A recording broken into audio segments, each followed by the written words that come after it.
అనగనగా పార్వతీపురం అనే గ్రామంలో సుబ్బయ్య అనే ఒక రైతు ఉండేవాడు. తన భార్య పేరు పద్మ, కూతురు సీత. అతను తన కుటుంబాన్ని వ్యవసాయం చేస్తూ నెట్టుకొచ్చేవాడు. అలా రోజు వారి కుటుంబం చాలా సంతోషంగా ఉండేది. ఒకరోజు సుబ్బయ్య తన భార్యతో, ఏమే పద్మ, రోజు రోజుకి సీతను చూస్తుంటే మా అమ్మని చూస్తున్నట్టే ఉందే. అవునండి, సీత కూడా అచ్చం మీ అమ్మలాగే ఎంతో వినయంగా అందరినీ గౌరవిస్తూ చాలా తెలివిగా ఉంటుందండి అని సీత గురించి మాట్లాడుకుంటూ తెగ మురిసిపోయేవాడు. ఇంతలో పద్మ, అలా అని తనకి పెళ్లి చేయకుండా మీ కళ్ళ ముందే అట్టి పెట్టుకుంటారా ఏంటి? అవునే పద్మ, నేను కూడా అదే ఆలోచిస్తున్నా. సీతకి పెళ్ళిడొచ్చింది కదా, ఒక మంచి అబ్బాయిని చూసి పెళ్లి చేయాలి అంటూ మాట్లాడుకుంటుండగా ఇంతలో సీత, నాకిప్పుడే పెళ్ళేంటి నాన్న? హా, ఇప్పుడు కాక ముసల్దాన్ని వెయ్యాక చేసుకుంటావా ఏంటి? అయితే సరే, నాకున్న తెలివితేటలకి ఏ రాజకుమారుడి సంబంధమో అయితే చేసుకుంటా అని నవ్వుతూ సమాధానం చెబుతుంది సీత. అలా ఒకరోజు పొలం పనులకు వెళుతున్న సుబ్బయ్యకి ఒక మహారుషి ఎదురవుతాడు. అప్పుడు సుబ్బయ్యను చూస్తూ, ఏం సుబ్బయ్య, ఎలా ఉన్నావు అని ఋషి అడగ్గా సుబ్బయ్య ఆశ్చర్యంగా, స్వామి, నా పేరు మీకెలా తెలుసు? ఇంతకీ మీరెవరు? నా పేరు గంధర్వ మహర్షి. నేను మహాసేన అనే రాజ్యంలో ఉంటాను. నేను మీకు ఒక విషయం చెప్పాలి. చెప్పండి స్వామి. మీ కూతురు చాలా తెలివిపరురాలు సుబ్బయ్య. తను ఒక రాజ్యంలోని రాజకుమారుడితో త్వరలో వివాహం జరుగుతుంది అని చెప్పుకొస్తాడు ఋషి.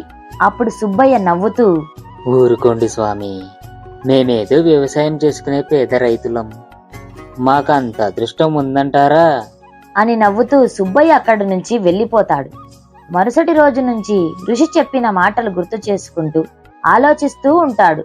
అది గమనించిన పద్మ, ఏంటయ్యా 2 రోజుల నుంచి ఏదో ఆలోచిస్తూ కూర్చున్నావు, ఏమైందయ్యా అని పద్మ అడగ్గా సుబ్బయ్య జరిగిందంతా చెప్పుకొస్తాడు. అవునా, ఎంత మంచి వార్త చెప్పారండి. దానికెందుకు ఇంతలా ఆలోచిస్తున్నారు? ఇదంతా దాని అదృష్టం అంటూ తెగ సంతోషపడుతుంది పద్మ. కాని ఇంతలో సుబ్బయ్య పద్మతో, చాలే ఆపవే, నువ్వు కూడా ఆ పెద్దాయన మాదిరి కళ ఏమైనా కంటున్నావా ఏంటి? మనది ఒక చిన్న పేద కుటుంబం. మనం ఆ రాజుగారుండే కోట లోపలికి కూడా ప్రవేశించే అధికారం ఉండదు. అలాంటిది ఆ మహారాజుని కుమారుడితో వివాహం అంటే మాటలా అని భార్య పద్మతో అంటాడు సుబ్బయ్య. ఇది ఇలా ఉండగా ఒకరోజు ఆ రాజ్యంలోని రాజుకి ఒక సందేహం వస్తుంది. తన రాజ్యంలో నిజంగా తెలివైన వాళ్ళు ఎవరున్నారో తెలుసుకోవాలని నిర్ణయించుకుంటాడు. రాజు తన మంత్రి ద్వారా అన్ని గ్రామాలకి ప్రకటన చేయించాడు. అది విన్న సీత తన తెలివిని పరీక్షించుకోవాలని రాజభవనానికి వెళుతుంది. అందరూ ఆసక్తిగా ఉండగా రాజు అందరినీ తన తెలివైన ప్రశ్నలతో పరీక్షించడం మొదలుపెట్టాడు. సీత వంతు రానే వచ్చింది. మొదటి ప్రశ్న, ఈ ప్రపంచంలో ఏది వేగంగా పరిగెడుతుంది? ఆలోచన మహారాజా, మనస్సు ఒక క్షణంలో ఎక్కడికైనా వెళ్ళగలదు అని మొదటి ప్రశ్నకి సమాధానం చెబుతుంది. రెండవ ప్రశ్న, ఏది చాలా విలువైనది? సమయం మహారాజా, ఒక్కసారి పోయిన తర్వాత తిరిగి రావడం అసాధ్యం అంటూ రెండవ ప్రశ్నకు సమాధానం చెబుతుంది. ఇక మూడవ ప్రశ్న, ఏది తీపిగా ఉంటుంది? తల్లి ప్రేమ, అది ఎప్పుడూ తీయనిదే మహారాజా అంటూ 3 ప్రశ్నలకి తన తెలివితో సమాధానం చెబుతుంది సీత. రాజు ఆశ్చర్యపోయాడు.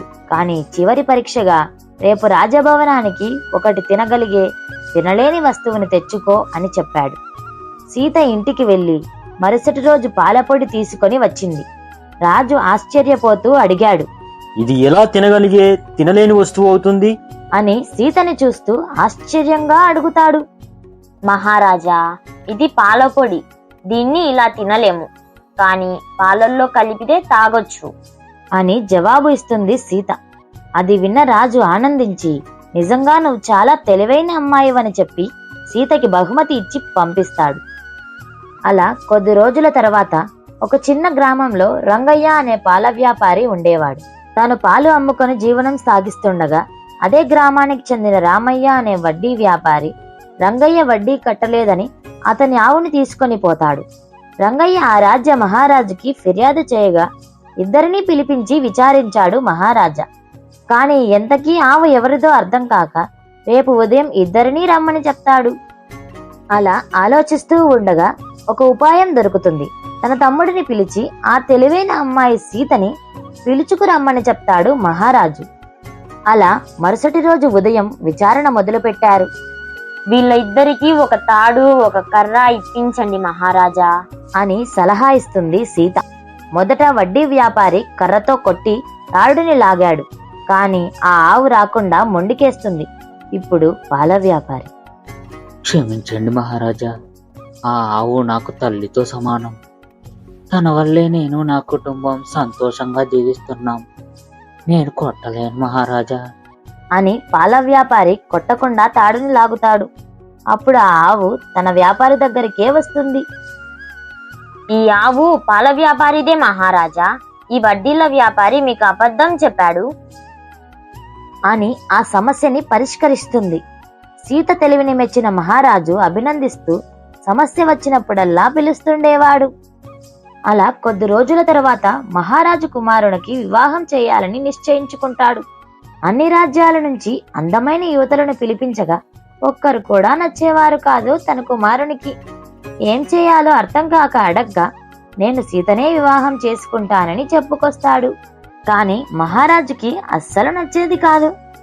కాని కొడుకు మాట కాదనలేక సీతని పిలిపించి తన గురువుతో తన మంచితనాన్ని పరీక్షించాలని నిశ్చయించుకుంటాడు. ఏది నిజమైన ధనం? నమ్మకం గురువు గారు. అది ఉంటే మనం ఏమైనా సంపాదించగలం అని మొదటి ప్రశ్నకి సమాధానం చెబుతుంది.